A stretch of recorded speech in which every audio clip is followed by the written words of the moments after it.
Rick, welcome back to Winnipeg. You've coached and played here before. Going back just a little bit, what was those experiences like for you? Well, I wasn't a very good player, so I didn't play a whole lot. Anyways, we weren't very good back then, 1980, 81. But fortunately, we were so bad, we ended up getting Ducky and Scotty O'Neill in the second round, and that turned the franchise around. But the one thing that you always loved playing in Winnipeg, I think at that stage of our lives, Judy and I, we had 3 little kids.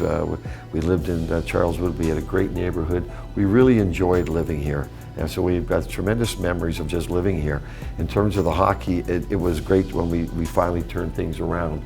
And one thing about the old arena, man, was just a fantastic atmosphere every game. Tremendous fan support, passionate fan support, and it was a great place to play and a great place for it to, just the excitement of the fans.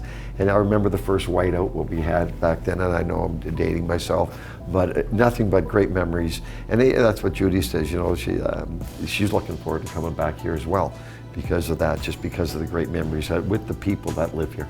Following the Game 7 loss in overtime to Calgary, you said there was still plenty of fire in you. Did you expect to be coaching this soon afterwards? I turned down 3 other job offers around the league before we got to this stage, but this job grabbed my interest right away when it was when I got the call from Chevy, and it's a good hockey team. So that's why. Did I expect to be back? Yeah, I was hoping to come back in a scenario like we have here. Right. I wasn't going to come back for the sake of coaching. I don't need that at this point in my life.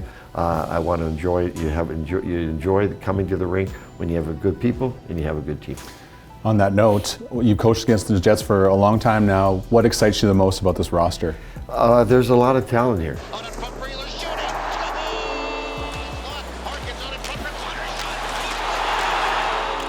They're young enough, and I've talked to quite a few of the players this week, and they're all very, very positive that they know they're better than they were last year.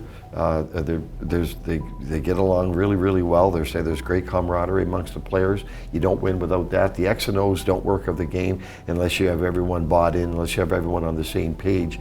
And I can hear it in their voice. They want to come back to camp and turn this thing around.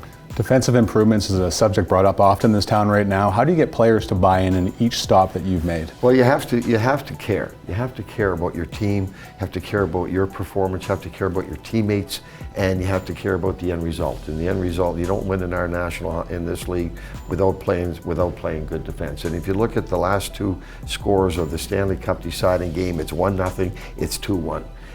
So you have to play defense, and if everyone cares, and then it's easier for everyone to buy in. So from again talking to the players, it seems like that's not an issue.